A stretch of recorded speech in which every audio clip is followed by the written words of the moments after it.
I'm going to do my best to make this video as quick as possible, but I have a lot of thoughts, and I have notes, but I don't have a script. So, bear with me. Um, I'm seeing the discourse, we need a Destiny 3, we need a Destiny Classic, and these are good options, I guess. I just don't think that they're necessarily feasible options. I don't think that Destiny has the longevity or the player base to wait 2 to 3 years for the next thing to happen. It's going to take at least 2 years for a Destiny Classic to happen. It's going to take at least 3 to 4 years for Destiny 3 to happen, and that's best case scenario. And I don't think that's going to happen. I don't think Bungie has the manpower for that. Destiny 3, in my opinion, would be a mistake because all they're going to do is add stuff from D1 and D2 into D3, and we already did that with D2 and D1 content. Then Destiny Classic, so much of D1 is already in Destiny 2 that you essentially would just be having 3 versions of the same game, and you have to manage all 3. That'd be ridiculous, right? I don't think anybody wants to do that. So what's my option? I think it's kind of obvious. I think Destiny and Bungie they're sitting on a gold mine. There's a gold mine called Destiny 1. And all they have to do is port it into Destiny 2. Like, I would handle it like this. I would announce, hey guys, we're going back to big annual expansions. Clearly the mid-tier expansions are not enough. We thought that, it would be a good way to keep momentum going, but it's not, because you guys consume all of it so fast, and because it's not a lot to begin with, you burn through it, and then you're done, and you're just sitting there like, well, now what? I guess we got to do Arms Week 17 times until the next DLC. I'm not doing that. I'm going to go play, I don't know, Path of Exile, or whatever the hell kids play, Arc Raiders. So, what should Bungie do? They go back and say, big expansions, subclasses, supers, all big things that you can take into all of the content of Destiny, instead of just having abilities that are tied to a planet or location or activity. It's going to be stuff that you can use in all of Destiny. But to do this, we need time. To go back to the big annual expansions, we need time. So, to buy time, we are going to be porting D1 into Destiny 2 over the course of a year, maybe even a little longer. That means all the Crucible maps, all your armor sets, all your weapons, all your cosmetics like emblems and shaders and ships and sparrows and sparrow horns. People don't even know sparrows had horns. All the Eververse ornaments, everything. Everything's coming back. Fucking SRL's coming back. Wrath of the Machine's gonna come back. We're bringing that. We're giving you everything from D1 and putting in D2. And then at the end of the year, we're gonna shut off D1 servers, and we're gonna drop the 2 from Destiny 2. It's just Destiny. We're not making a D3. It's all gonna be here. Everything's going to be consolidated into Destiny, and that's where we're going forward. Also, and this is key, you got to drop old console support. It's enough time. It's been like 12 years. Them shits is old. Most people are on Series X and S and PlayStation 5. You could even drop S support. I don't give a shit. Just whatever makes it easier to update Destiny going forward. And then you can actually even buy yourself more time and like revamp the engine so that it's for longevity, for a game that can grow constantly. I think that's obvious. People will eat that up. Getting Crucible maps, getting strikes, getting your old patrol zones back, all the exotic weapons, all the exotic armor that's still left in D1. I mean, there are some exotics that basically take up the same slots, right? They have the same use. So Bungie would have an opportunity to bring back exotics that were underused in D1, put them in D2 with new abilities, or just have some that are just straight 1-to-1. I swear to God, the day Bungie gives us Bones of Aal, that the exotic that gives hunters an extra jump, brother, the player numbers are gonna shoot through the roof. The day they give us Trials armor from what was it called? Shit. Rise of Iron. Yeah, that's it.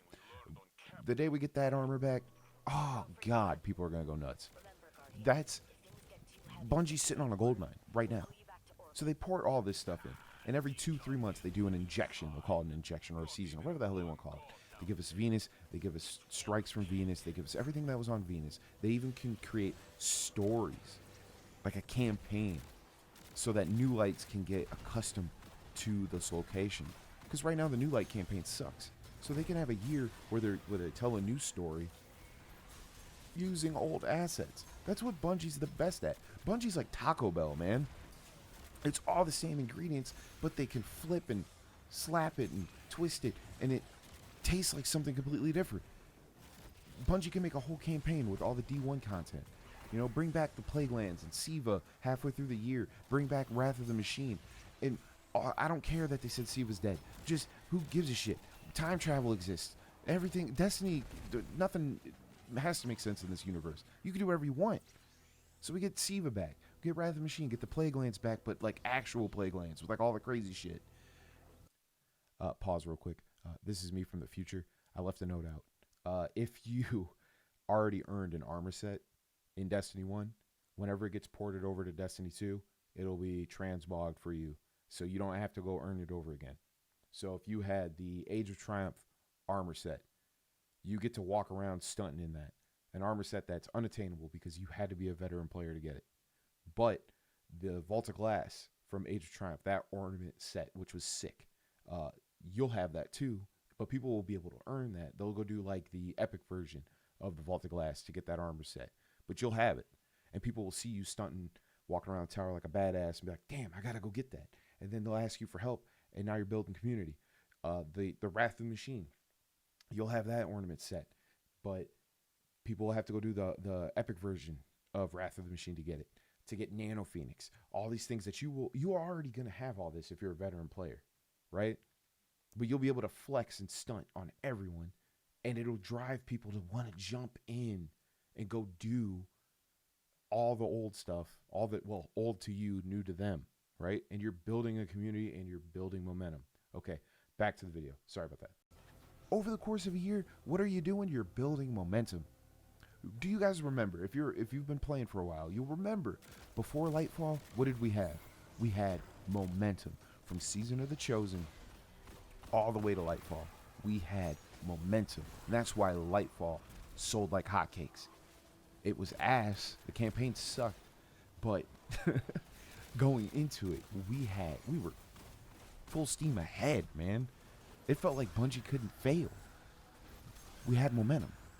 Doing this, giving us all Destiny 1 stuff, putting it in D2, dropping the 2, Bungie tripling down on this game, this franchise, that's going to give people hope and momentum and optimism for the future. And then with all of that hope, at the end of that year or wherever, how long it takes, you drop the next big DLC, full steam ahead into it. Dude, numbers. You're doing numbers, kid. Now, this is where I'm going to be selfish, okay? Okay, I want them to remix some of the strikes and stuff. Because we have new enemies, right? I want them to remix and change some of the bosses. There was this strike.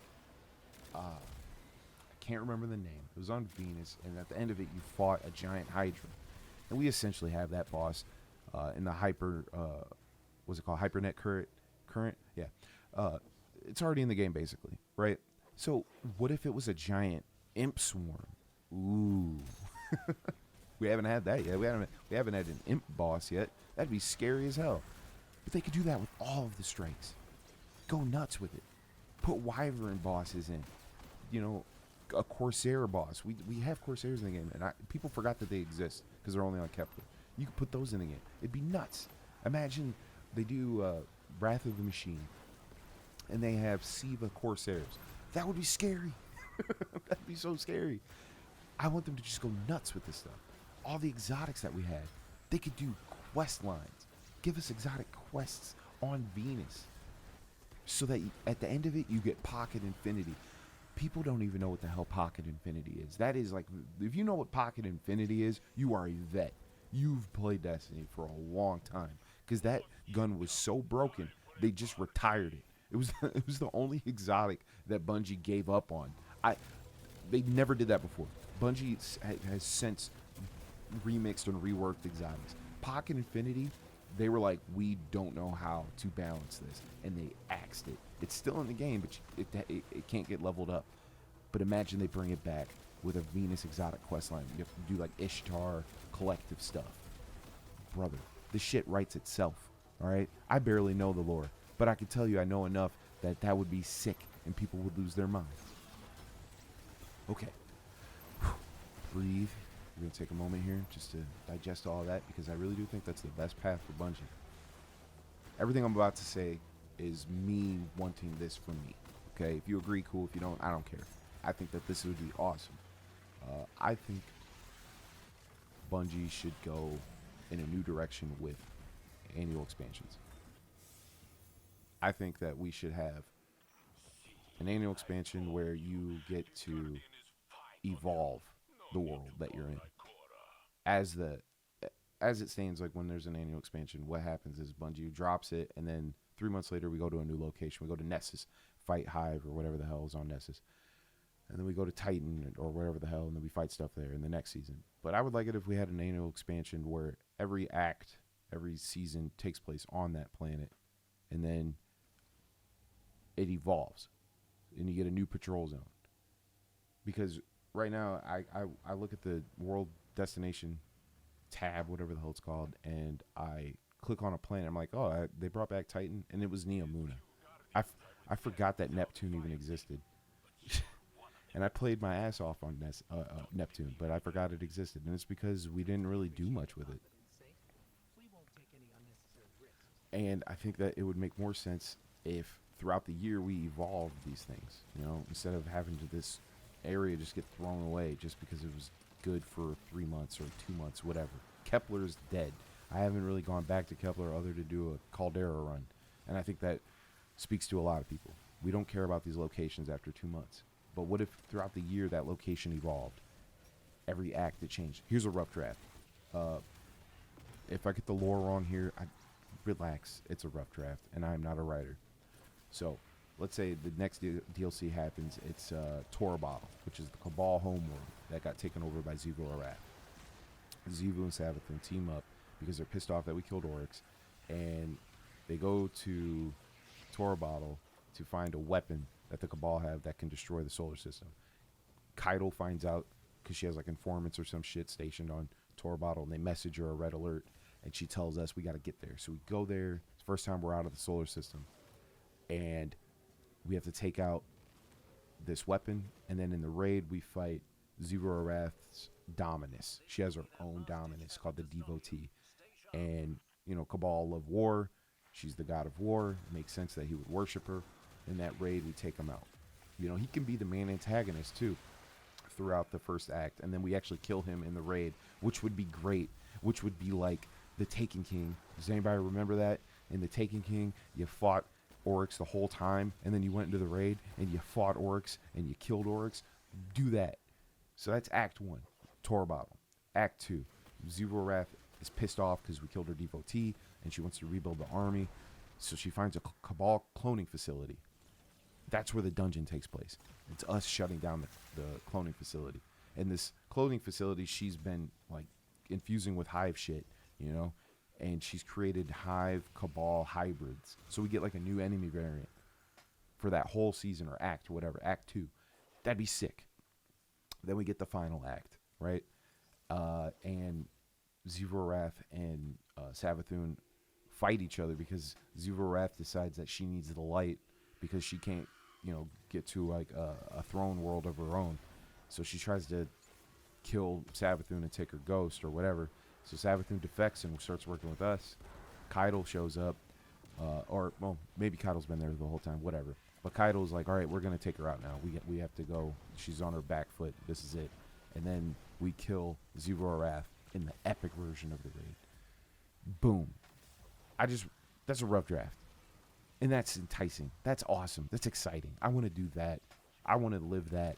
In every act, we're getting new abilities. We're unlocking new stuff. When the first team clears the epic raid, the new subclass that you got, it gets a new super. People are excited. This is what I want. This is, to me, this just is so obvious. To me, this is like, yeah, duh. Why wouldn't we do that? You're creating a story in 3 acts, takes place over the course of a year on a location. The location gets new patrol zones every act that have their own aesthetic, kind of like how the Plague Lands was handled in Destiny 1. Not in Destiny 2 with Ash and Iron. That was ass. But we get all these... We get like a meal. Like it feels like a meal. Like you get to sit down and it's all in front of you and you get to just go ham. You know, instead of like these little bite-sized snacks every now and then.